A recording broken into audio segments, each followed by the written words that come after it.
No jantar, meu filho zombou. Você só dá despesa. Eu segurei o choro e mandei uma única mensagem. A mesa toda continuou rindo. Até o celular dele vibrar em cima do prato. Era o banco. Eu nunca vou esquecer o gosto amargo daquela noite. Não era o vinho barato que serviram.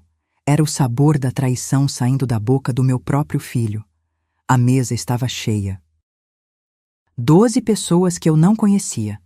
Amigos do Cauã e da Viviane, todos bem vestidos, falando alto, rindo daquele jeito forçado de quem bebe demais e finge intimidade. Eu estava ali, sentada na ponta, usando minha blusa de linho bege, a mais bonita que eu tinha, segurando uma taça de água porque meu estômago já não aceitava álcool desde que comecei a tomar remédio para a pressão. Cauã estava completando 40 anos. Meu filho. O menino que eu criei sozinha depois que meu Reinaldo partiu. O homem que eu vesti, alimentei, eduquei com cada centavo que consegui juntar, trabalhando de cozinheira em escola pública por 30 anos. Cheguei naquela casa, a cobertura luxuosa deles em Perdizes, com um presente simples embrulhado em papel pardo. O relógio de bolso do meu pai. Prata antiga, com as iniciais gravadas. Uma herança de família. Algo que valia mais do que qualquer número numa conta bancária. Viviane abriu a porta. Ela nem olhou nos meus olhos. Apenas fez aquele sorriso fino, apertado, que sempre faz quando me vê. Como se eu fosse uma mancha na parede branca e imaculada da vida perfeita dela. Oi, Marluce. Entre. O pessoal já está na sala. Marluce. Ela nunca me chamou de sogra, muito menos de mãe. Entrei. O apartamento cheirava a perfume caro e vela importada. Tudo ali gritava dinheiro. O piso de mármore italiano, os quadros enormes nas paredes, os sofás de couro que pareciam nunca ter sido sentados. Eu me senti pequena, deslocada. Como uma intrusa na própria festa do meu filho. Durante o jantar, fui praticamente invisível. Eles falavam de viagens para Miami, de carros elétricos, de investimentos em criptomoedas. Eu sorria educada, comia devagar, tentava não fazer barulho com os talheres, como se minha presença fosse um incômodo. E então, Viviane começou. Sabe, gente, tem pessoas que simplesmente não entendem o próprio lugar na vida. Ela disse isso olhando para mim, disfarçado, mas direto. Ficam dependendo dos outros em vez de se virarem sozinhas. Algumas pessoas riram baixinho. Cauã estava bebendo vinho tinto. Não disse nada. Eu senti meu coração apertar, mas respirei fundo. Não ia dar esse gostinho para ela. Então o golpe veio. Cauã, já na terceira taça, com os olhos vidrados e aquele sorriso torto de quem perdeu o filtro, olhou para mim e soltou na frente de todos. Mãe, sinceramente, você só dá despesa. O barulho da mesa morreu por um segundo. Depois voltou com risadas nervosas. Ele continuou. Desde que o pai morreu, é só conta, é só problema. A gente já tá cansado de bancar suas coisas. Bancar minhas coisas. Eu senti algo quebrar dentro de mim. Não foi só o coração, foi algo mais profundo. Foi a imagem que eu tinha dele. Do menino que jurei proteger, do homem que achei que seria diferente. A mesa continuou. Alguém mudou de assunto. Viviane serviu sobremesa, um cheesecake importado que custou mais do que minha conta de luz. E todos voltaram a rir, a conversar, como se nada tivesse acontecido. Mas algo tinha acontecido. Eu olhei ao redor. Vi aquelas pessoas estranhas, aquele luxo frio, aquele filho que não reconhecia mais. E tomei uma decisão. Com as mãos tremendo, não de medo, mas de uma raiva gelada que sobe devagar, peguei meu celular debaixo da mesa. Abri as mensagens. Encontrei o contato do Dr. Reitor, o advogado que havia me orientado 3 dias antes. Escrevi apenas uma linha. Pode dar entrada na ação. Imediatamente. Enviei. Continuei sentada. Terminei minha água. Peguei meu guardanapo e limpei a boca com calma. Ninguém percebeu. Eu era invisível, lembra? A mesa continuou rindo. Viviane contava uma história sobre uma bolsa que comprou em Paris. Cauã enchia a taça de novo, até que o celular dele vibrou em cima do prato. Ele olhou a tela, e a cor sumiu do rosto dele. Eu me levantei, peguei minha bolsa. Olhei para o meu filho, aquele homem de 40 anos que eu não conhecia mais, e disse com a voz mais firme que consegui: Cauã, obrigada pelo jantar. Espero que tenha gostado do relógio. Era do seu avô, mas talvez você não ligue mais para essas coisas. Saí. No corredor, ainda ouvi Viviane sussurrar. Que dramática! Sorri pela primeira vez em meses, porque eu não era a dramática. Eu era a mulher que havia acabado de recuperar sua dignidade. Se você quer saber o que estava naquela mensagem do banco que mudou tudo, se inscreva no canal agora, porque essa história está apenas começando, e o que vem a seguir vai te deixar sem fôlego. Mas antes de eu te contar o que aconteceu depois daquele jantar maldito, você precisa entender quem eu realmente sou, e o que eu fiz para que aquele filho pudesse estar sentado naquela mesa, humilhando a própria mãe. Deixa eu te contar quem eu sou de verdade, não a velha, que só dá despesa, mas a mulher que construiu um homem do zero. Meu nome é Marluce Ferreira dos Santos. Tenho 68 anos. Mãos calejadas de tanto descascar batata, costas doloridas de tanto carregar panelão, e um coração que já deveria ter desistido, mas que teima em continuar batendo. Eu fui cozinheira de escola pública por 30 anos. Não era um trabalho glamuroso. Eu acordava às 5 da manhã, pegava 2 ônibus lotados e passava o dia inteiro em pé, no calor insuportável daquela cozinha industrial, preparando comida para 300 crianças. Meu uniforme sempre cheirava a óleo de fritura. Minhas unhas nunca ficavam limpas por completo, por mais que eu esfregasse. Mas era honesto, era digno. E pagava as contas. Quando conheci Reinaldo, eu tinha 22 anos e ele 24. Ele era eletricista, trabalhava em obras, tinha aquele sorriso torto que me derretia. Nos casamos numa cerimônia simples na igreja do bairro. A festa foi na casa da minha mãe, com salgadinho feito por mim mesma e guaraná em garrafa PET. 3 anos depois, Cauã nasceu. E, meu Deus, como eu amei aquele menino. Ele era pequeno, cheio de cólica, chorava a noite inteira. Mas quando ele me olhava com aqueles olhinhos escuros, eu sentia que faria qualquer coisa por ele. Qualquer coisa. E foi exatamente isso que eu fiz.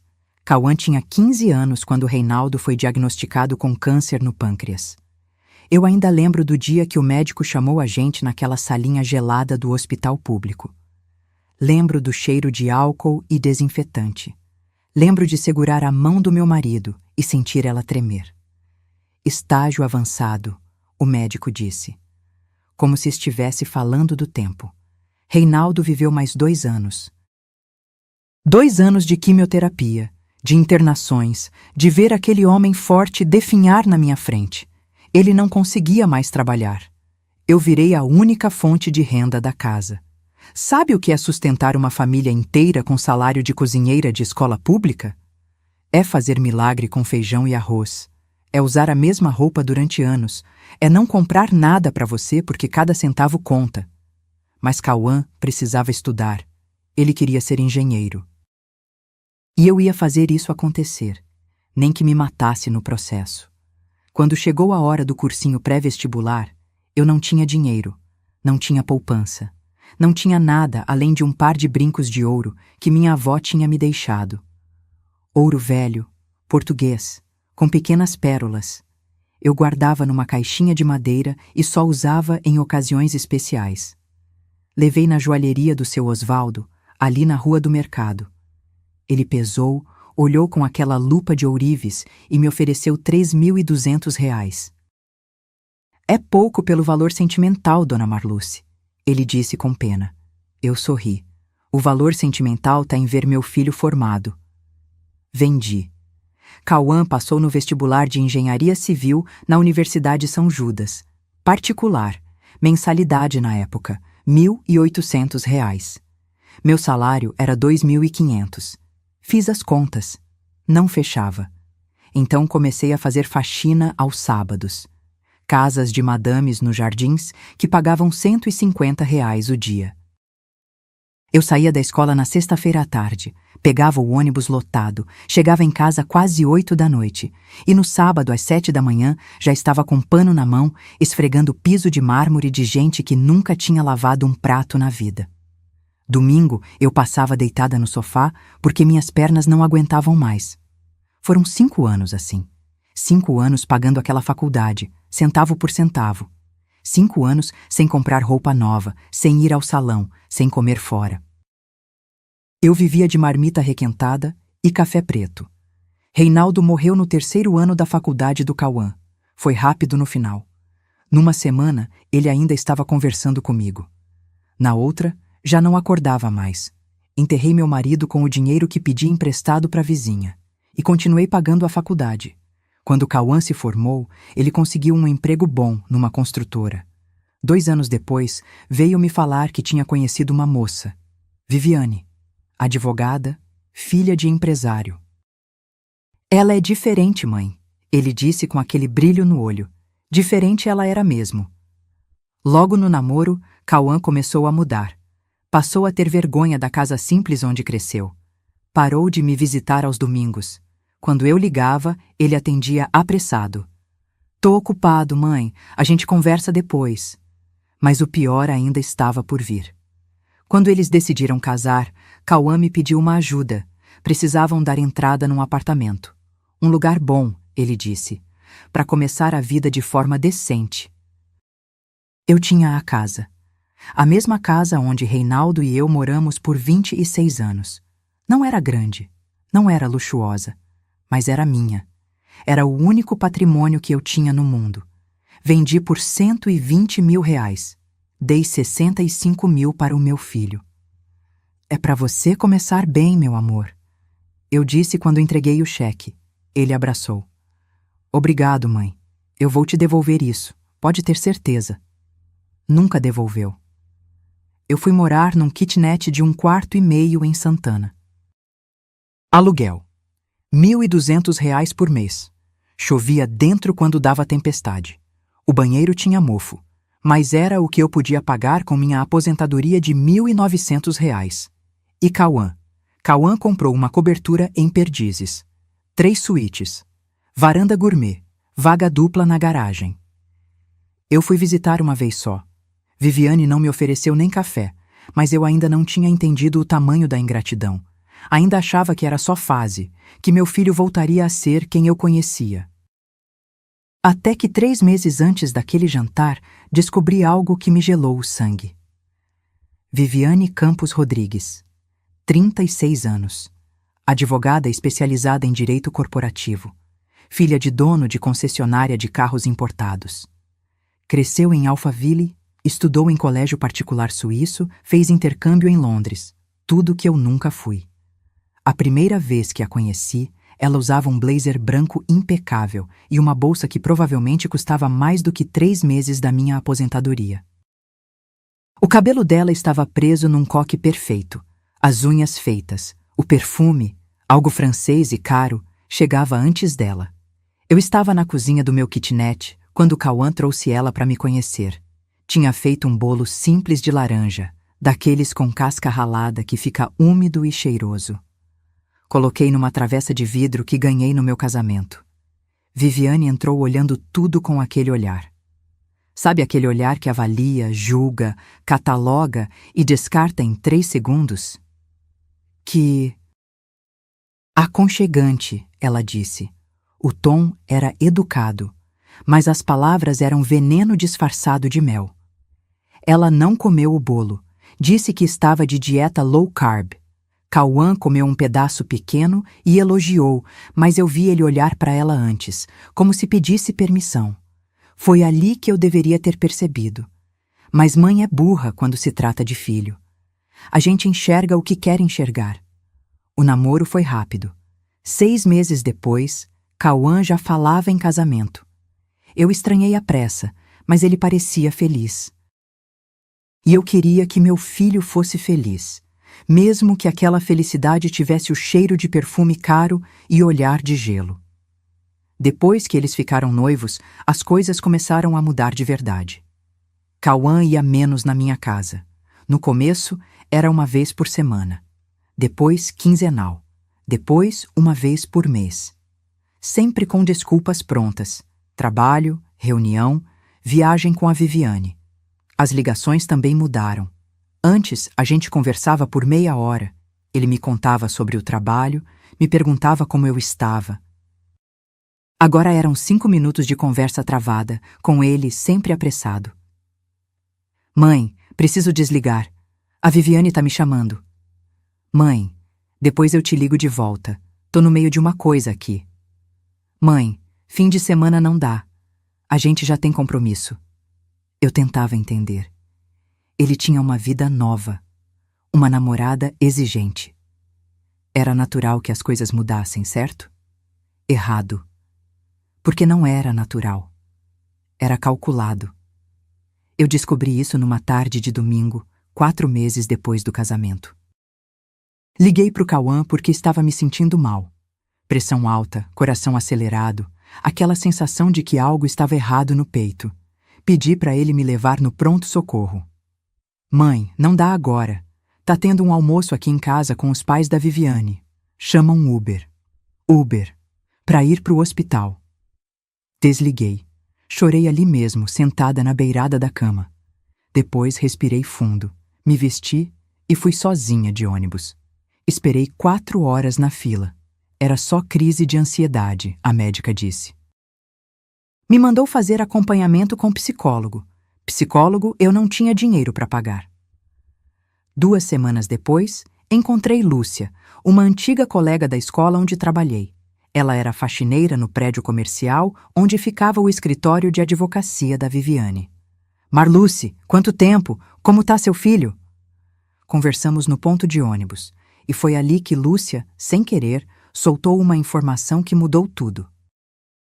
Aquela esposa dele é meio esquisita, né? Uma vez eu estava limpando a sala dela e escutei ela falando no telefone com ele, dizendo para não atender as ligações da mãe quando estivesse trabalhando, que isso atrapalhava a produtividade dele. Senti o chão sumir debaixo dos meus pés. Ela disse isso? Lúcia fez cara de quem se arrependeu de ter falado. Ah, Marluce, esquece. Não devia ter comentado. Fofoca de corredor, sabe como é? Mas não era fofoca. Era a verdade nua e crua. Viviane estava, aos poucos, cortando meu acesso ao meu filho, como uma tesoura afiada que vai cortando fio por fio até a corda inteira se romper. Comecei a prestar atenção e vi o padrão. Toda vez que eu ligava e Cauã dizia que estava ocupado, eu ouvia a voz dela ao fundo. Sempre uma reunião, sempre um compromisso inadiável. Quando eu mandava mensagem no grupo da família que criei, só eu e ele, depois que Reinaldo morreu, ela entrava nas conversas, respondia por ele. Usava o celular dele como se fosse dela. Nos raros almoços de família que ainda aconteciam, ela controlava os assuntos. Se eu começava a falar de algo pessoal, ela mudava o tema. Se eu pedia ajuda com alguma coisa, ela respondia antes do Cauã. Ah, mas vocês estão tão corridos essa semana, né, amor? E o pior, ela falava de mim como se eu não estivesse ali. Sabe como é, gente da geração dela não entende planejamento financeiro. Viveram na base do improviso. É complicado quando a pessoa não tem hobbies, fica dependente dos filhos para ter vida social. Minha sogra é daquelas que acha que filho tem obrigação de sustentar mãe para sempre. Ela nunca disse essas coisas diretamente para mim, mas sempre alto o suficiente para que eu ouvisse. E Cauã?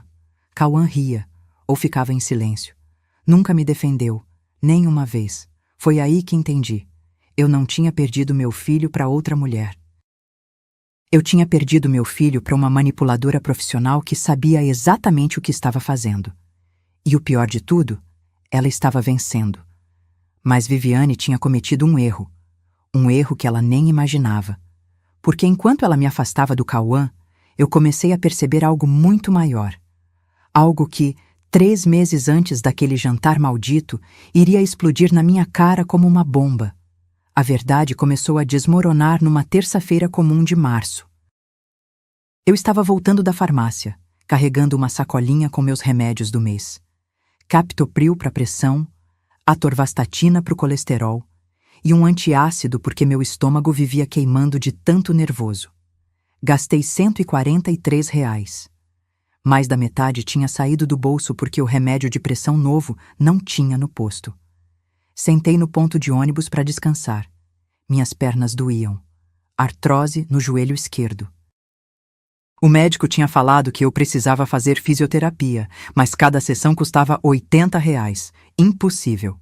Foi quando Dona Irene sentou do meu lado. Ela trabalhava como porteira no prédio comercial da Avenida Paulista. A gente se conhecia da igreja. Marluce, que coincidência te encontrar aqui. Conversamos amenidades, o tempo, os preços do mercado, a violência na cidade. E então ela soltou sem maldade nenhuma. Ontem eu vi seu filho e a esposa dele saindo do prédio onde trabalho. Que moça bonita, meu Deus! E elegante. Ela estava com uma bolsa linda, parecia daquelas de revista. Meu coração apertou.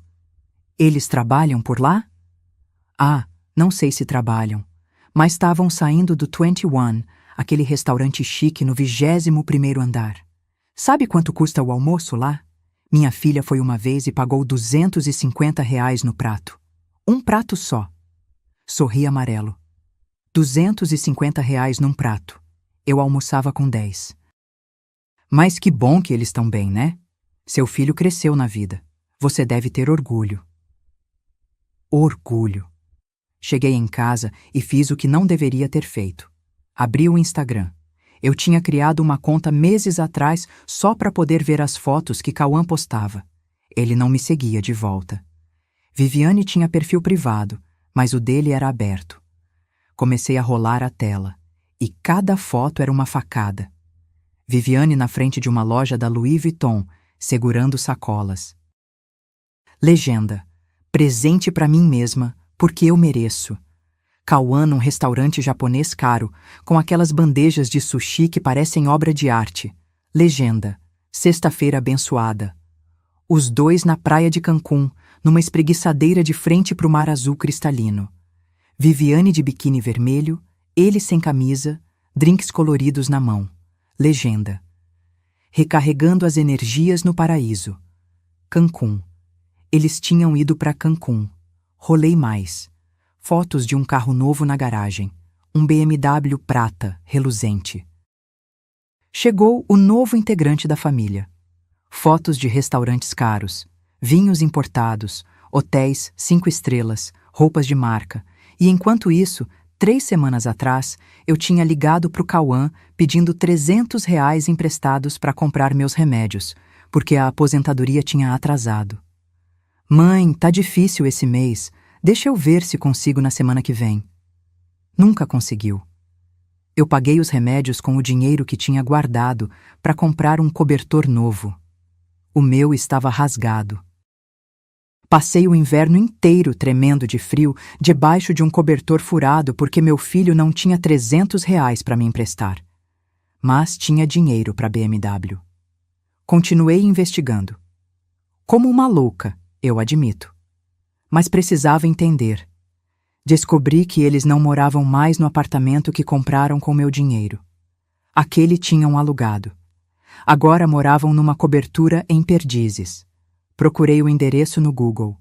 Coberturas ali custavam a partir de R$ 1.800.000. R$ 1.800.000. E eu pagando 1.200 de aluguel num kitnet que chovia dentro. Mas o pior, o absoluto pior, ainda estava por vir. Foi Lúcia quem me contou. A mesma que trabalhava no prédio da Viviane. Ela me ligou numa quinta-feira à noite. Marluce, preciso te falar uma coisa. Não sei se é certo, mas você precisa saber. Meu estômago revirou. Hoje eu estava limpando a sala de reuniões e escutei a Viviane conversando com umas amigas advogadas dela. Elas estavam falando sobre você. Silêncio pesado. O que elas falaram, Lúcia? A Viviane estava rindo, dizendo que você ligava feito desesperada pedindo ajuda, que era muito pesado ter sogra sem estrutura financeira, que vocês da geração de vocês, não sabiam poupar dinheiro e agora os filhos tinham que pagar o pato. Cada palavra era uma bala. E sabe o que ela disse no final? Graças a Deus convenci o Cauã a cortar o cordão umbilical.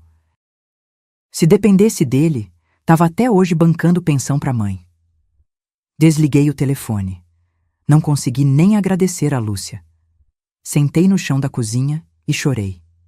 Chorei tudo que tinha segurado durante meses, anos talvez. Cordão umbilical. Como se eu fosse um peso morto pendurado na vida deles. Como se eu não tivesse vendido minha casa para dar entrada no apartamento dele. Como se eu não tivesse trabalhado 30 anos até meu corpo desistir. Como se eu não tivesse criado aquele homem sozinha, com as mãos calejadas e o coração partido. Naquela noite, mal consegui dormir. Fiquei olhando para o teto rachado do meu kitnet, ouvindo os ratos correrem no forro, e pensei: até quando? Até quando eu ia aceitar ser tratada como lixo? Até quando eu ia fingir que estava tudo bem? Até quando eu ia permitir que meu próprio filho me humilhasse? Foi ali, naquele chão frio, naquela madrugada silenciosa, que algo dentro de mim morreu. Não foi o amor. O amor de mãe não morre, é teimoso. Insiste mesmo quando não deveria. O que morreu foi o medo. O medo de perder ele. Porque, convenhamos, eu já tinha perdido faz tempo. E no lugar daquele medo, nasceu outra coisa. Uma certeza fria, calculada, determinada. Se meu filho tinha esquecido o que eu fiz por ele, eu ia ter que lembrá-lo, da pior forma possível. E foi exatamente nessa semana que algo aconteceu. Algo que me levou ao limite. A gota d'água que fez o copo transbordar. E foi aí que eu decidi: chega. O cano estourou numa segunda-feira de manhã, 6h30. Eu ainda estava dormindo quando ouvi o barulho de água jorrando. Levantei assustada, pisando num chão encharcado. A água vinha de dentro da parede do banheiro, esguichando por uma rachadura que eu nem sabia que existia. Em 5 minutos, metade do meu kitnet estava alagado. Tentei fechar o registro sozinha, mas minha mão tremia tanto que não consegui. Chamei o síndico, um homem mal-humorado que sempre me olhava com preguiça, e ele fechou o registro resmungando. Isso aqui vai precisar quebrar a parede, trocar o cano inteiro, coisa de 2.500, 3.000 reais. Senti o chão sumir. 2.500? É, e tem que ser rápido. Se deixar, vai apodrecer tudo. Mofo, infiltração, pode até comprometer a estrutura. Ele foi embora. Eu fiquei ali, olhando para o meu apartamento destruído. A água tinha molhado meu colchão. Minhas roupas, as poucas coisas que eu tinha, o cheiro de mofo já começava a se espalhar. Liguei para o Cauã, 8h15 da manhã. Chamou 6 vezes. Ninguém atendeu. Mandei mensagem: filho, preciso falar com você. É urgente. Ele respondeu 3 horas depois: tô em reunião, mãe. Depois eu te ligo. Não ligou. No dia seguinte, consegui falar com ele, por telefone. Ele nem perguntou se eu estava bem. Oi, mãe, que foi? Fala rápido que eu tô saindo para um almoço. Expliquei tudo. A água, o cano, o estrago, os 2.400 reais que o encanador estava cobrando para arrumar. Silêncio do outro lado. Depois um suspiro. Aquele tipo de suspiro que carrega irritação, impaciência. Mãe, eu não posso ficar resolvendo essas coisas. A senhora não tem uma poupança? Não planejou nada para essas emergências? Eu tenho minhas contas, minhas responsabilidades. Não posso bancar tudo isso. Bancar. Essa palavra de novo. Cauã, eu não tô pedindo de graça. É emprestado. Eu pago de volta. Outro suspiro. Mãe, tá difícil. Tá muito difícil. A gente acabou de comprar um carro. Tem prestação, tem condomínio, tem 1000 coisas. A Viviane fica em cima de mim por causa do orçamento. Eu não posso ficar tirando dinheiro para todo lado. Fiquei em silêncio. Não conseguia falar. A garganta estava fechada. Ele continuou.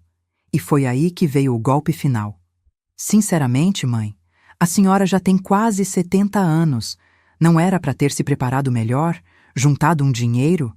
Sei lá. Não dá para depender de filho para tudo. A vida é assim, cada um tem que se virar. Cada palavra era um tapa na cara. Eu tenho que desligar. Depois a gente conversa melhor. Tenta resolver aí com o pessoal do prédio, vai parcelando, sei lá. Desligou. Fiquei segurando o telefone, olhando para a tela preta, e algo dentro de mim se partiu definitivamente. Não era mais tristeza. Era raiva. Uma raiva surda, profunda, que queima por dentro, mas não faz barulho. Cada um tem que se virar. Esse era o filho que criei. Esse era o homem que eu tinha vestido, alimentado, educado, que eu tinha carregado no colo quando tinha febre, que eu tinha acordado de madrugada para fazer mamadeira, que eu tinha pago faculdade, carro, apartamento, e agora eu tinha que me virar. Fui ao banco naquela mesma tarde. Pedi um empréstimo pessoal de R$ 2.500, juros de 3,9% ao mês. Ia levar 1 ano e meio para pagar. Com juros, viraria quase R$ 4.000. Assinei os papéis com a mão tremendo. Voltei para casa. O encanador veio no dia seguinte, quebrou a parede, trocou o cano, deixou tudo imundo de pó e entulho. Cobrou R$ 2.400 à vista. Paguei. E fiquei com R$ 100 para passar o resto do mês. Naquela noite, sentada no chão da cozinha, comendo arroz com ovo porque não tinha dinheiro para mais nada, eu tomei uma decisão. Levantei. Fui até o armário velho que tinha no quarto.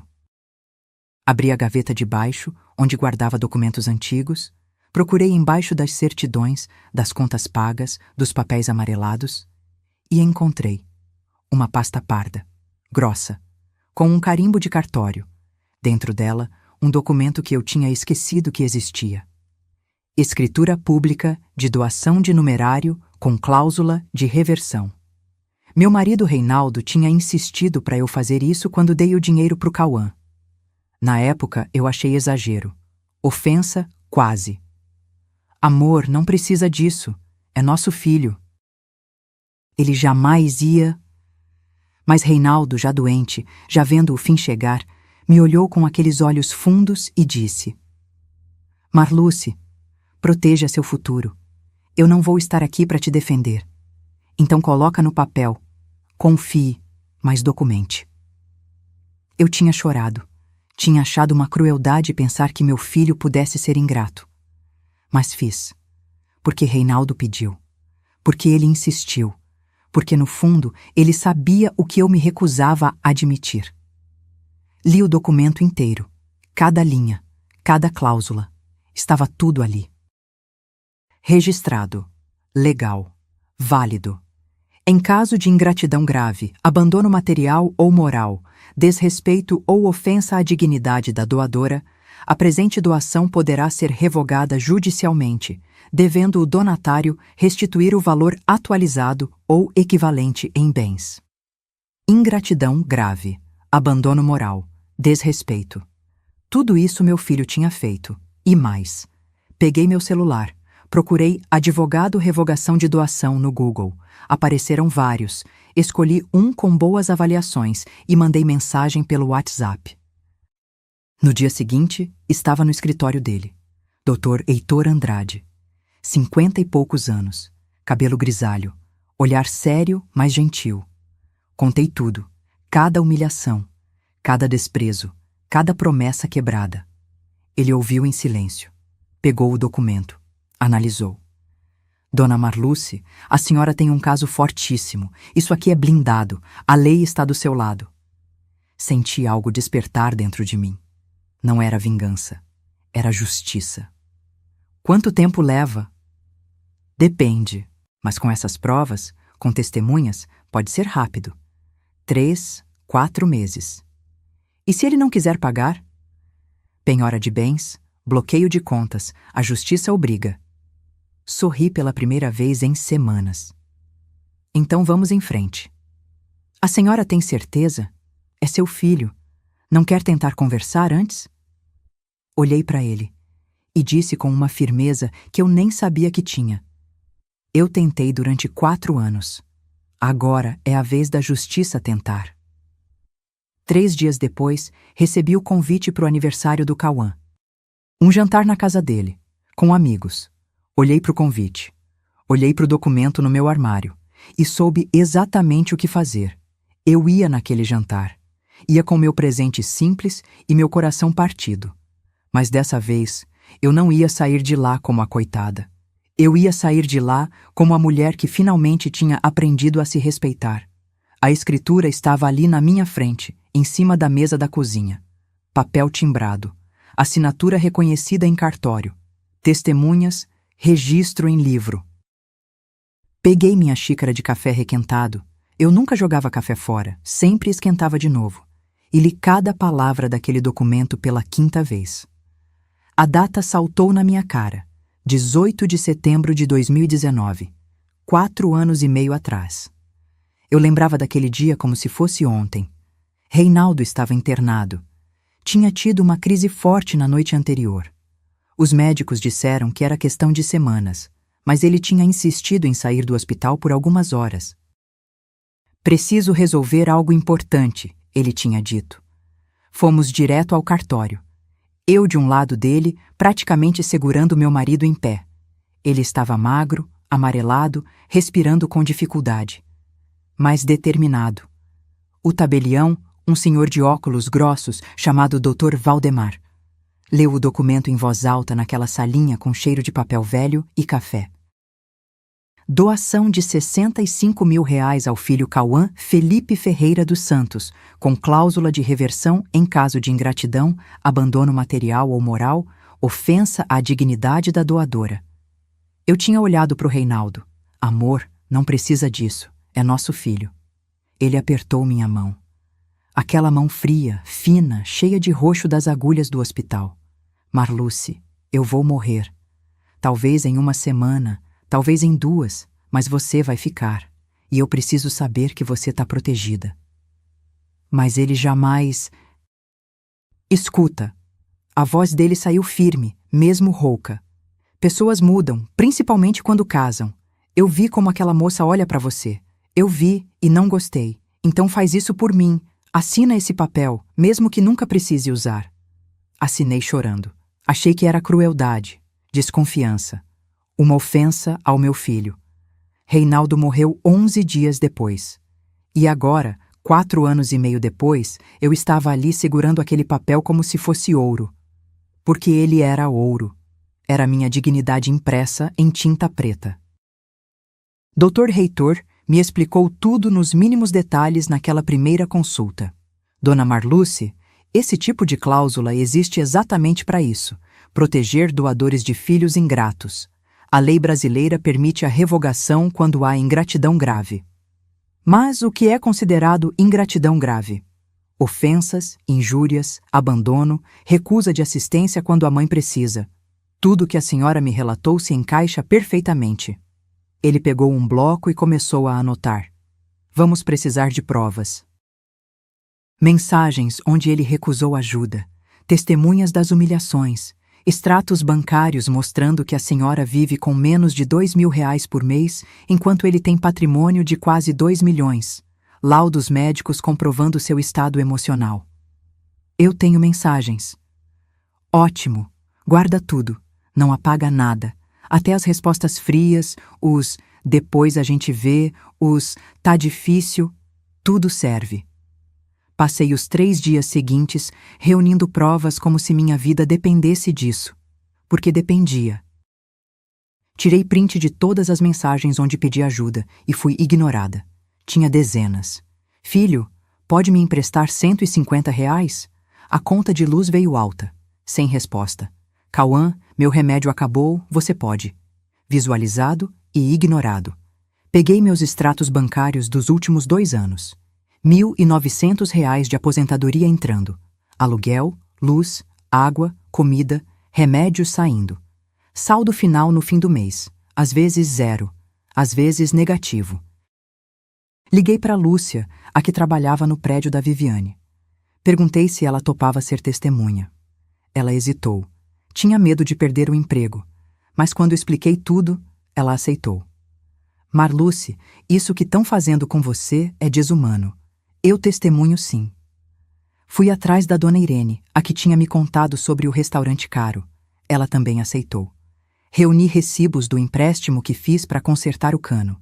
R$ 2.500 a juros abusivos, enquanto meu filho viajava para Cancún. Doutor. Heitor revisou tudo e fez um dossiê. Um calhamaço de 50 páginas com anexos, provas, fotos, extratos, tudo. Dona Marluce, esse processo é praticamente ganho. Mas tem uma coisa que preciso te perguntar. O quê? A senhora tem certeza que quer ir até o fim? Porque quando entrarmos com essa ação, não tem volta. Vai ter bloqueio de bens, penhora, constrangimento. Seu filho vai ficar contra a parede. E talvez ele nunca perdoe. Fiquei em silêncio. Olhei pela janela suja do meu kitnet. Vi a chuva começando a cair. Pensei em tudo, em cada fralda que troquei, cada noite em claro quando ele tinha febre, cada real que deixei de gastar comigo para gastar com ele. E então pensei na cara dele no jantar da semana anterior, quando eu pedi ajuda e ele suspirou como se eu fosse um peso. Olhei para o Dr. Heitor. Perdão? Ele já me perdeu faz tempo, quando decidiu que eu era um estorvo. Então vamos em frente. Certo, vou precisar que a senhora me avise quando quiser que eu protocole. Pode ser hoje, pode ser daqui uma semana, você decide. Pode deixar preparado. Eu te aviso quando for a hora certa. Voltei para casa. Guardei todos os documentos numa pasta nova. Escondi no armário, debaixo das roupas de inverno. 2 dias depois, chegou o convite pelo WhatsApp. Viviane tinha criado um grupo. Aniversário Cauã, 40 anos. A mensagem era formal, fria. Jantar dia 15 de maio, sábado, 20 horas. Nossa casa, traje esporte fino. Esporte fino. Eu nem sabia o que era isso. Olhei no armário. Tinha 3 blusas de tecido bom. Escolhi a bege, de linho, que comprei no brechó há 3 anos. Era a mais apresentável. Fui na sapataria do seu Agenor e pedi para ele engraxar meu sapato preto. O único de salto que eu tinha. Estava velho, gasto, mas depois do polimento ficou decente. Peguei o relógio de bolso do meu pai. Estava guardado numa caixinha de veludo vermelho dentro da gaveta. Prata antiga. Pesado. Com as iniciais JPF gravadas. José Pedro Ferreira. Meu pai tinha morrido quando eu tinha 23 anos. Esse relógio era tudo que restava dele. Valia pouco em dinheiro, mas valia tudo em memória. Embrulhei com cuidado em papel pardo, colei uma fita dourada simples. Escrevi num cartão. Para meu filho, com o amor que nunca muda, mesmo quando tudo mais muda. Mãe. A semana antes do jantar foi estranha. Eu dormia mal. Acordava no meio da noite com o coração acelerado. Parte de mim ainda duvidava. Ainda achava que talvez eu estivesse exagerando, que talvez ele mudasse. Mas aí eu lembrava do suspiro, daquele suspiro de irritação quando pedi ajuda, e a dúvida sumia. Na manhã do jantar, liguei para o Dr. Heitor. Boa tarde, doutor. Só quero confirmar uma coisa. O senhor tá com o processo pronto? Prontíssimo. É só a senhora dar o sinal. Ótimo. Fique de olho no celular hoje à noite, porque eu vou mandar uma mensagem. E quando eu mandar, o senhor protocola na hora. Pode ser? Silêncio do outro lado. Dona Marluce, vai acontecer algo hoje? Sorri. Um sorriso amargo, mas sorriso. Vai. Vai acontecer justiça. Cheguei naquele jantar com o coração partido, mas com a coluna ereta. Porque pela primeira vez em anos, eu não ia naquela casa como a mãe pedindo migalhas. Eu ia como a mulher que finalmente tinha aprendido que respeito não se pede, se impõe. Cheguei à cobertura às 8h15 da noite. 15 minutos de atraso, porque o ônibus demorou, e ainda tive que caminhar 3 quarteirões debaixo de garoa fina. Meu cabelo estava úmido, meu sapato apertava. A blusa de linho bege tinha um cheiro leve de naftalina que eu tentei disfarçar com um perfume barato que comprei na farmácia. Toquei a campainha. Demorou quase 2 minutos para alguém atender. Ouvia risadas do outro lado da porta. Música ambiente. barulho de taças tilintando. Viviane abriu. Vestido preto justo, decote nas costas, sapato de salto fino vermelho, cabelo preso num rabo de cavalo alto e perfeito. Maquiagem impecável. Aquele perfume francês que custava mais do que minha conta de luz. Ela me olhou de cima a baixo. Rápido. Avaliou. Julgou. Oi, Marluce. Entre. Nenhum, como você está. Nenhum. Que bom que veio. Só entre. Entrei. A sala estava cheia. Gente bonita, elegante, segurando taças de vinho tinto em cristal. Conversas sobrepostas. Alguém ria alto demais perto da varanda. O apartamento estava ainda mais luxuoso do que eu lembrava. Luminária nova, quadro novo na parede, uma escultura moderna de metal que parecia não servir para nada além de ser cara. Cauã estava no meio da sala, de camisa social azul clara sem gravata, calça de alfaiataria cinza. Ele ria de algo que um amigo de barba ruiva estava contando. Nem me viu entrar. Fiquei parada ali, segurando meu presente embrulhado em papel pardo, me sentindo invisível. Viviane nem me apresentou para as pessoas, simplesmente apontou a mesa. Pode colocar o presente ali. Coloquei. No meio de caixas embrulhadas em papel sofisticado, laços de cetim, sacolas de grife, meu embrulho pardo parecia lixo no meio daquilo tudo. Cauã finalmente me viu. Veio até mim, não me abraçou. Deu 2 beijos rápidos no ar, longe do meu rosto. Oi, mãe, que bom que você veio. O tom era protocolar, como se eu fosse uma conhecida distante. Parabéns, filho, 40 anos. Já é um homem feito. É, o tempo passa. Ele já olhava para trás de mim, para o resto da sala. Fica à vontade. Tem bebida ali, comida vai sair daqui a pouco. E saiu. Voltou para os amigos. Fiquei sozinha. Uma senhora de 68 anos, com blusa bege de brechó e sapato apertado, no meio de uma festa onde ninguém me conhecia e ninguém se importava. Me servi um copo de água. Sentei numa cadeira no canto. Observei. Eram todos daquele mundo. Advogados, engenheiros, empresários. Falavam de mercado financeiro, de ações, de viagens internacionais. Uma loira de vestido dourado contava sobre um fim de semana em Punta Cana. Um rapaz de óculos escuros na cabeça, dentro de casa, falava sobre comprar um apartamento em Miami como investimento. Eu era um fantasma ali. O jantar foi servido. Viviane tinha contratado buffet. Garçons de colete preto circulavam com bandejas. Salmão grelhado, risoto de fungo, aspargos, sobremesa de frutas vermelhas com creme. Vinho importado italiano. Me sentei na ponta da mesa. 12 pessoas. Eu na última cadeira, perto da cozinha. Comi em silêncio.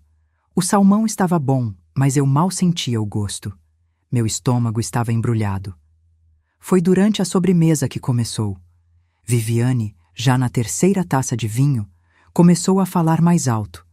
Tinha aquele brilho nos olhos de quem fica soltinha com álcool. Gente, vocês não sabem o trabalho que dá organizar essas coisas. Família é complicado, né? Sempre tem aquela pessoa que... Como eu posso dizer? Não entende os limites. Ela não olhou para mim, mas todo mundo entendeu. Alguém riu desconfortável. Cauã encheu a taça dele de novo. Não disse nada. Viviane continuou. É aquela história, sabe? Tem gente que acha que filho é banco. Que tá tudo bem ficar pedindo, pedindo, pedindo. Meu rosto queimou. Mas eu não baixei a cabeça. Olhei para ela, direto. Ela desviou o olhar e riu. Mas enfim, vamos brindar aos 40 do Cauã. Todos levantaram as taças. Eu levantei meu copo de água. E foi aí que Cauã, já completamente embriagado, soltou a bomba. Ele olhou para mim, com aqueles olhos vermelhos, vidrados, e disse, na frente de todos: Mãe, sinceramente, você só dá despesa. O som da mesa parou por 1 segundo, como se alguém tivesse apertado o botão de pausa. Ele continuou, a voz pastosa, arrastada. Desde que o pai morreu, É só conta, é só problema. A gente já tá cansado de bancar suas coisas, cansado mesmo. A mesa voltou a se mexer. Risadas nervosas. Alguém mudou de assunto rápido demais. Uma mulher de cabelo cacheado puxou conversa sobre um restaurante novo. Viviane sorria. Aquele sorriso de vitória. Eu fiquei ali, parada, segurando meu copo de água com tanta força que achei que ia quebrar. E então senti. Não foi tristeza, não foi vergonha, foi clareza absoluta. Esse não era mais meu filho. Esse era um estranho. Um homem que eu tinha criado, mas que não existia mais. Peguei minha bolsa. Abri com calma. Tirei meu celular velho, de tela rachada. Abri o WhatsApp debaixo da mesa, escondido. Procurei o contato, Dr. Heitor Andrade, e escrevi. Meus dedos não tremiam. Era como se outra pessoa estivesse digitando. Alguém firme, alguém cansada de ser pisada. Pode dar entrada na ação, imediatamente. Enviei. A mensagem saiu. 2 risquinhos azuis. Ele visualizou na hora. 3 pontinhos apareceram. Ele estava digitando. Confirmado. Protocolo amanhã às 9 horas. Bloqueio será automático. Guardei o celular. Respirei fundo. Terminei minha água. A mesa continuou. Viviane servia café. Alguém contava uma piada sem graça. Cauã ria alto, descontrolado. Me levantei. Peguei minha bolsa. Ajeitei minha blusa bege de brechó. Olhei para o meu filho. Aquele homem de 40 anos que eu não reconhecia mais. E disse, com a voz mais calma que conseguia encontrar: Cauã, obrigada pelo jantar. Espero que tenha gostado do relógio. Era do seu avô. Mas talvez você não ligue mais para essas coisas. Ele me olhou confuso. Bêbado demais para entender. Tá indo já, mãe? Tô. Boa noite para todos. Caminhei até a porta. Ninguém se levantou. Ninguém me acompanhou. No corredor, antes de chamar o elevador, ainda ouvi a voz da Viviane, alta demais, fingindo sussurrar. Que dramática, meu Deus! Risos abafados. Entrei no elevador. As portas fecharam. E ali, sozinha naquela caixa de espelhos, eu sorri. Sorri pela primeira vez em meses, em anos talvez, porque eu tinha acabado de fazer a coisa mais poderosa da minha vida. Não tinha gritado, não tinha chorado, não tinha feito escândalo. Eu tinha mandado uma mensagem, silenciosa, letal, certeira. E agora era só esperar. Mas eu não precisei esperar muito. Porque naquele exato momento, enquanto eu descia no elevador com meu sorriso de vingança, o celular do Cauã vibrou em cima do prato dele. E o que ele viu naquela tela mudou tudo. Eu estava no táxi. Gastei R$ 28 que não tinha porque não aguentava mais esperar ônibus, quando meu celular tocou. Era Cauã. Olhei para o nome dele piscando na tela. Deixei tocar, tocar, tocar, até cair na caixa postal. Tocou de novo, não atendi, mensagem, depois outra, depois mais 3 em sequência. Não abri, mas vi as prévias na tela de bloqueio. Mãe, me liga urgente. Mãe, isso é sério? Pelo amor de Deus, atende o telefone. Sorri. Desliguei o celular, enfiei no fundo da bolsa. O taxista me olhou pelo retrovisor. Tudo bem, dona? Tudo ótimo. Cheguei em casa. Subi os 3 lances de escada até meu kitnet. Tirei o sapato que estava me matando. Sentei na beirada da cama. Liguei o celular.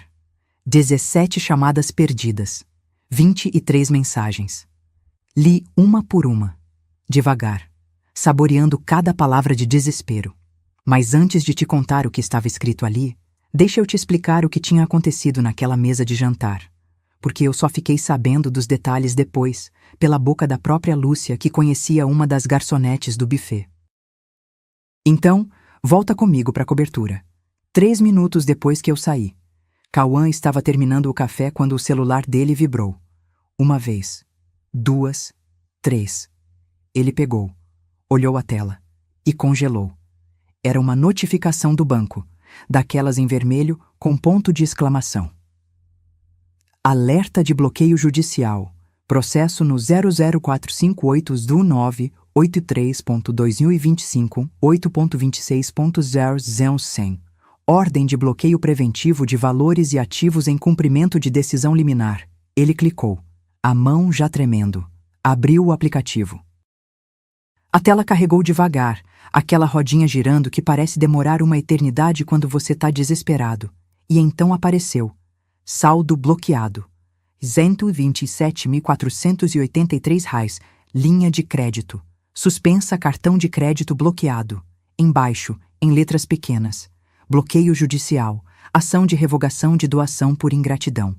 Autora, Marluce Ferreira dos Santos. Marluce Ferreira dos Santos. Sua mãe. Ele leu 2 vezes, 3, como se as palavras fossem mudar. O que foi? Viviane perguntou do outro lado da mesa. Ela já tinha percebido a cor sumindo do rosto dele. Cauã não respondeu. Abriu a mensagem completa. Tinha um anexo, um PDF. Ele clicou com os dedos trêmulos.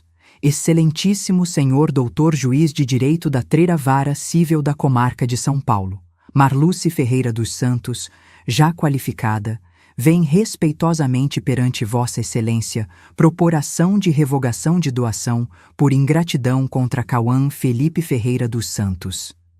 Ele passou os olhos pelo texto. Palavras saltavam como facadas. Abandono moral e material. Ofensas à dignidade da doadora. Humilhação pública.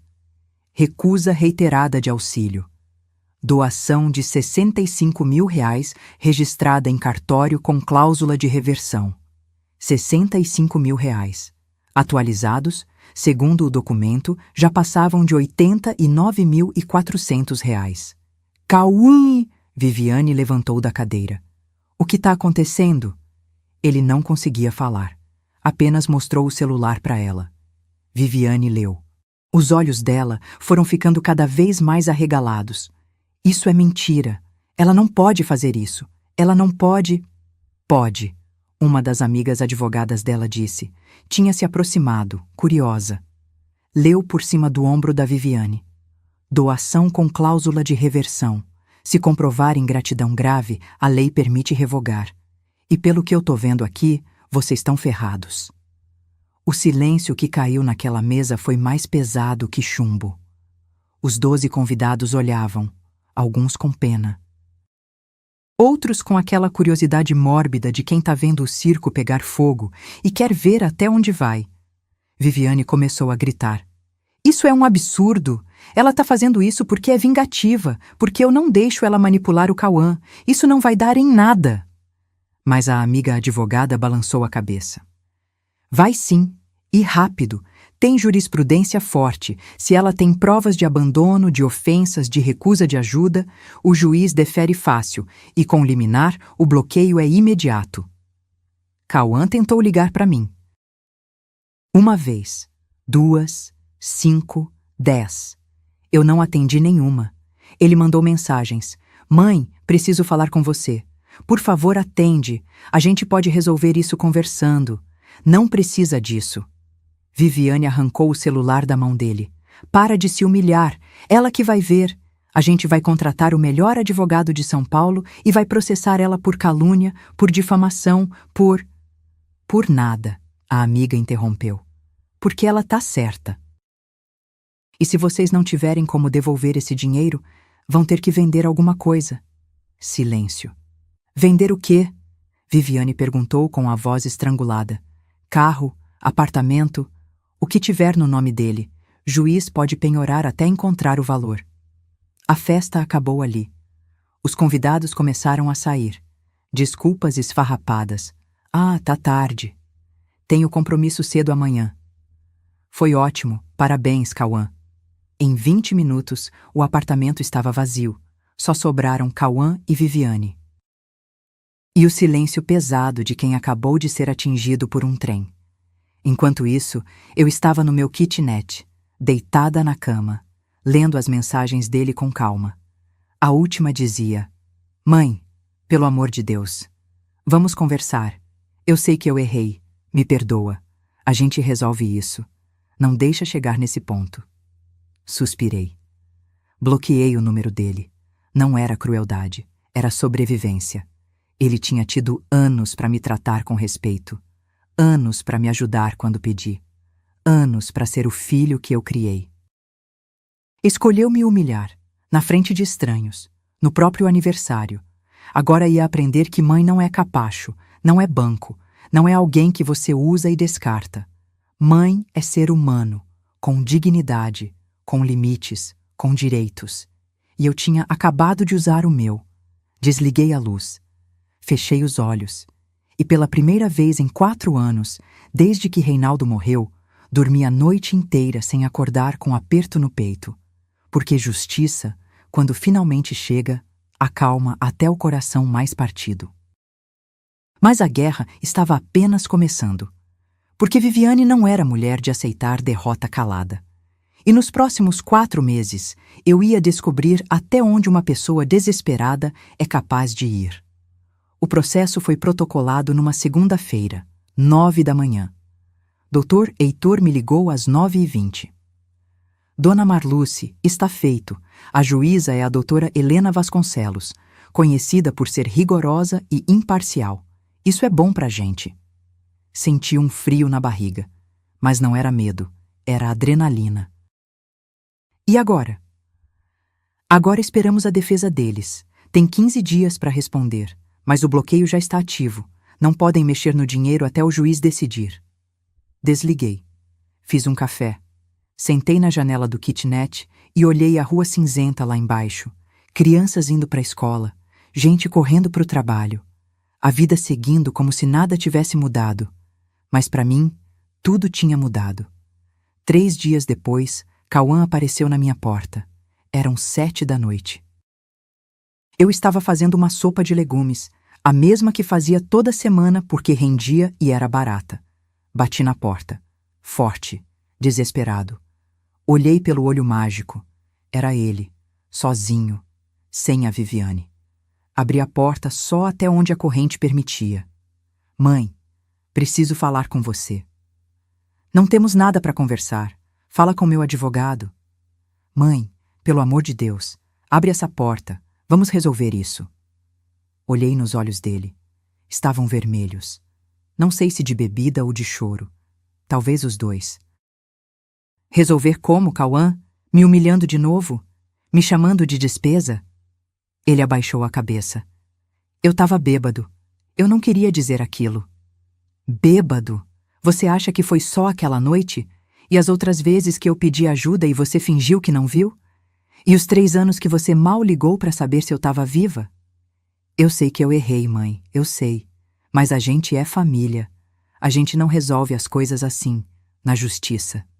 Dei uma risada seca, amarga. Família? Família cuida. Família respeita. Família não deixa a mãe passar necessidade enquanto viaja para Cancún. Ele ficou em silêncio. Volta atrás com isso, por favor. Eu te devolvo o dinheiro. A gente parcela, sei lá, mas tira esse processo. Não. Mãe. Eu disse não, Cauã. Vai embora. Fechei a porta. Escutei ele do outro lado, respirando pesado. Depois, os passos descendo a escada. Voltei para a cozinha. Minha sopa tinha transbordado no fogo. Desliguei, sentei no chão e chorei, porque ainda doía. Mesmo com toda a raiva, toda a decepção, ainda doía ver meu filho daquele jeito. Mas não voltei atrás. 2 semanas depois, chegou a contestação deles. Dr. Heitor me ligou. Dona Marluce, eles contrataram um escritório grande. Silveira em Associados. Caríssimo. Devem estar pagando uns 15 mil reais só de honorários iniciais.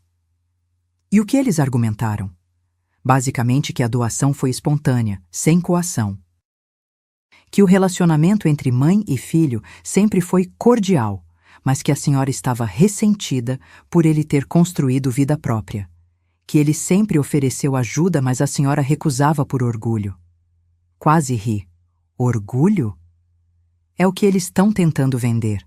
Mas, Dona Marluce, nós temos provas. Muitas provas. E tínhamos mesmo. Dr. Heitor montou uma apresentação de 82 páginas. Com anexos, chegava a 150. prints das mensagens onde eu pedia ajuda e era ignorada. Data, hora, visualização confirmada, extrato do empréstimo que fiz para consertar o cano, juros abusivos, enquanto a conta bancária dele tinha saldo de R$127 mil, fotos do Instagram deles, Cancún, restaurantes caros, BMW, tudo datado e impresso, recibos médicos meus, remédios, consultas, tudo pago sozinha enquanto ele dizia que estava difícil, e as testemunhas.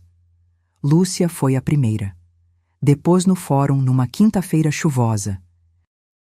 Eu estava lá, sentada nos bancos duros do corredor, esperando. Ela saiu da sala e veio até mim. Contei tudo, Marluce. Como a Viviane falava mal de você no telefone. Como ela ria das suas ligações. Tudo. Dona Irene foi a segunda. Confirmou que tinha visto Cauã e Viviane em lugares caros, enquanto eu vivia com menos de R$2 mil por mês. E teve outra testemunha que eu nem esperava.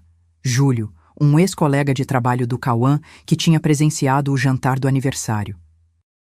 Ele tinha se sentido tão incomodado com a cena que me procurou pelo Facebook e se ofereceu para depor. Dona Marluce, o que ele fez naquele jantar foi desumano. Eu tenho mãe. Eu jamais falaria assim com ela. Quero ajudar a senhora. Doutor Reitor apresentou tudo para a juíza num dossiê encadernado, com divisórias coloridas, marcadores, gráficos comparativos de renda, linha do tempo dos eventos. Foi um massacre técnico. A contestação deles, por mais cara que fosse, não tinha o que fazer contra fatos. Cauã tentou me procurar mais 3 vezes. Apareceu na feira onde eu sempre comprava. Parou na minha frente, entre as barracas de verdura. Mãe, me escuta. Desviei dele. Segui andando.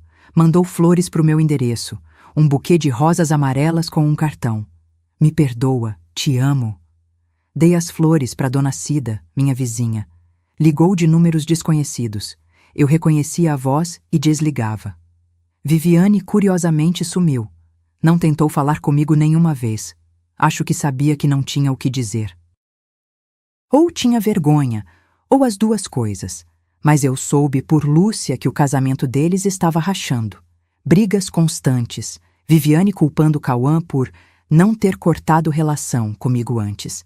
Cauã culpando ela por ter envenenado a cabeça dele contra mim. O apartamento luxuoso, o carro importado, as viagens. Nada disso segurava um casamento construído em vaidade. 2 meses e meio depois do início do processo, aconteceu a audiência de conciliação. Eu estava de um lado da mesa comprida. Cauã e Viviane do outro. Os advogados no meio. A juíza na cabeceira. Viviane usava um tailleur cinza, maquiagem perfeita. Mas eu vi. Vi as olheiras mal disfarçadas. O nervosismo nos dedos que não paravam de mexer na caneta. Cauã estava mais magro. Barba por fazer. Olhava para o chão. A juíza foi direta. Estamos aqui para tentar um acordo. Senhor Cauã, a senhora tem algo a propor? O advogado dele se adiantou. Vossa Excelência, meu cliente se propõe a devolver R$50 mil parcelados em 24 meses, sem juros. Dr. Reitor respondeu antes mesmo da juíza falar. Recusado. O valor atualizado é R$ 89.400, à vista ou penhora de bens. Viviane explodiu. À vista? Vocês acham que a gente tem esse dinheiro parado? Isso é abuso, é extorsão. A juíza bateu o martelo. Silêncio. Aqui quem fala sou eu. E pela documentação que li, a senhora e seu marido têm patrimônio suficiente para cobrir esse valor. Carro de R$200 mil, imóvel de 1.800.000. Não me venham com discurso de impossibilidade. Viviane ficou vermelha. A juíza olhou para mim. Dona Marluce, a senhora aceita algum tipo de parcelamento? Olhei para o meu filho. Aquele homem que eu criei, que eu amei, que me partiu, e disse: não, Excelência, quero o valor integral, como manda a lei. Cauã levantou os olhos. Tinha lágrimas, mas eu não baixei os meus, porque pela primeira vez na vida eu tinha aprendido que compaixão sem limite vira capacho. E eu nunca mais ia ser o tapete de ninguém, nem do meu próprio filho. A sentença saiu numa terça-feira, 4 meses e 3 dias depois que mandei aquela mensagem no jantar. Dr. Heitor me ligou às 11 da manhã. Eu estava estendendo roupa no varal do quintal do prédio. Dona Marluce, saiu. A senhora ganhou. Totalmente. Larguei a roupa molhada na bacia. Sentei no chão de cimento quente. Ganhou como? Completamente. A juíza acatou todos os nossos argumentos. Condenou seu filho a devolver R$ 89.400 atualizados, com prazo de 60 dias. Se não pagar, penhora imediata de bens. Fiquei em silêncio. Não era alegria o que eu sentia. Era algo estranho. Um misto de vitória e luto. A sentença é linda, Dona Marluce. A juíza foi dura. Escreveu que o desrespeito à dignidade materna não pode ser tolerado sob nenhuma justificativa, especialmente quando comprovado que a genitora abdicou de seu próprio patrimônio em favor do filho ingrato. São palavras dela. Desliguei. Sentei ali no chão quente, olhando para o céu azul, e chorei. Mas não eram lágrimas de tristeza. Eram de liberação, como se um peso gigante tivesse sido tirado das minhas costas. Cauã e Viviane não tinham R$ 89.400 parados. Não em dinheiro vivo. Tinham patrimônio, mas patrimônio não se transforma em dinheiro da noite para o dia. Eles tentaram recorrer. O advogado caro entrou com agravo. Negado. Tentaram pedido de parcelamento extraordinário. Negado. A juíza foi clara. O réu demonstrou capacidade financeira suficiente para restituir o valor. Que venda seus bens de luxo se necessário. E foi isso que aconteceu. O BMW prata, reluzente, comprado há menos de um ano, foi para o pátio de leilão judicial. Vendido por R$ 173 mil. Menos do que eles pagaram, mas ainda assim uma quantia considerável. Com esse dinheiro, pagaram minha dívida e ainda sobraram uns 80 mil para eles. Mas o estrago já estava feito. Viviane não aguentou. Segundo Lúcia, que ouvia tudo através dos corredores do escritório, ela culpava Cauã todos os dias. Se você tivesse me escutado, se você tivesse cortado ela antes, agora perdemos o carro por causa dessa velha. Velha. Eu, que dei a vida por aquele homem, era essa velha. 3 semanas após o pagamento, Cauã me mandou uma mensagem. Do número dele mesmo, que eu tinha desbloqueado para questões do processo. Mãe, transferi o dinheiro. Espero que seja feliz. Eu aprendi. Tarde demais, mas aprendi. Não respondi. Uma semana depois, outra mensagem. A Viviane pediu separação. Disse que não aguenta mais a humilhação de ter perdido o carro. Que a vida que ela imaginava acabou. Acho que ela nunca me amou de verdade. Amou o que eu podia dar. Também não respondi. Mas confesso, senti uma pontada, não de satisfação pela separação deles, mas de tristeza pelo meu filho estar colhendo o que plantou. Com o dinheiro na conta, R$ 89.400, fui direto a uma imobiliária. Quero comprar um apartamento pequeno, quitado, sem financiamento. A corretora, uma moça jovem de cabelo cacheado, me levou para ver 5 opções. Escolhi um de 2 quartos em Vila Matilde, 4º andar, com elevador. Sem infiltração, sem mofo, janelas que fechavam direito, um banheiro limpo com box de vidro, custou R$ 78 mil. Negociei para 75 mil. Com os 14 mil que sobraram, comprei móveis simples, uma cama nova, a primeira cama nova da minha vida, um sofá bege de 2 lugares, uma mesinha de centro, geladeira, fogão, máquina de lavar roupa pequena. E ainda sobrou dinheiro para fazer um cursinho de confeitaria que eu sempre quis. Sempre sonhei em fazer bolos sob encomenda. Tortas, doces finos. Aos 68 anos, recomeçar parecia impossível, mas ali estava eu, na minha cozinha nova, com meu avental limpo, aprendendo a fazer 1000 folhas. Cauã tentou me ver pessoalmente 2 vezes depois da sentença. Na primeira, eu estava voltando do mercado. Ele estava na porta do meu prédio novo. Ele tinha descoberto o endereço, não sei como. Mãe, podemos conversar? Sobre o que, Cauã? Sobre tudo. Sobre como eu fui um idiota. Como deixei aquela mulher me afastar de você? Como eu... Cauã, cortei ele. Você não deixou ela fazer nada. Você escolheu. Toda vez que eu pedi ajuda e você fingiu não ver. Toda vez que eu liguei e você desligou. Toda vez que eu precisei e você disse, tá difícil. Foram escolhas suas, não dela. Ele engoliu seco. Eu sei disso agora. Ótimo. Então aprenda a viver com isso. Subi. Ele não me seguiu. 6 meses depois do fim do processo, chegou uma carta. Manuscrita, 3 páginas. Reconheci a letra torta do Cauã. A mesma que eu ensinei quando ele tinha 6 anos. Não vou reproduzir a carta inteira aqui, mas vou te contar o essencial. Ele escreveu que tinha aceitado um emprego menor em outra empresa.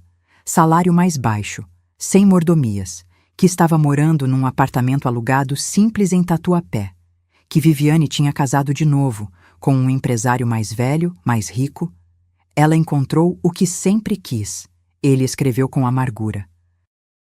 E então veio o trecho que me fez chorar.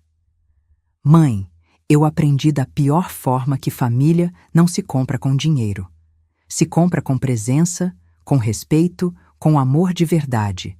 Eu joguei fora a pessoa mais importante da minha vida por causa de orgulho. Por causa de uma mulher que nunca me amou de verdade. E agora, quando olho no espelho, não gosto do homem que vejo. Não espero que me perdoe. Só espero que seja feliz, porque você sempre mereceu mais do que eu te dei. Dobrei a carta. Guardei numa gaveta. Não respondi. Ainda não. Talvez um dia, talvez nunca. Mas pela primeira vez, a decisão era minha. E só minha. Hoje, 1 ano e meio depois daquele jantar maldito, acordo no meu apartamento próprio. Faço meu café na minha cozinha. Abro as cortinas da minha janela que não tem infiltração. Tenho 3 clientes fixas de bolo. Dona Shirley me encomenda bolo todo sábado. Juliana quer torta todo mês para o aniversário da filha.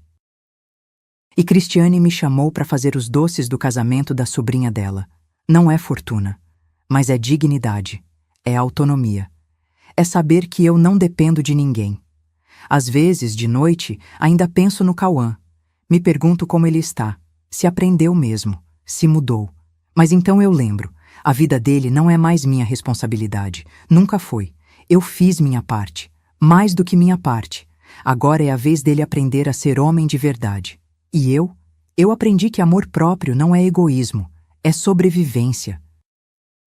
É saber que ninguém, absolutamente ninguém, tem o direito de pisar na nossa dignidade, nem mesmo um filho. Se essa história tocou seu coração, me conta. De onde você está assistindo? Escreve aqui nos comentários de qual cidade você é e se já passou por algo parecido. Deixa seu like para fortalecer essas histórias de mulheres que encontraram sua força. E se inscreve no canal para continuar acompanhando relatos reais de superação e dignidade. Porque nenhuma de nós deveria aceitar ser tratada como menos do que merecemos.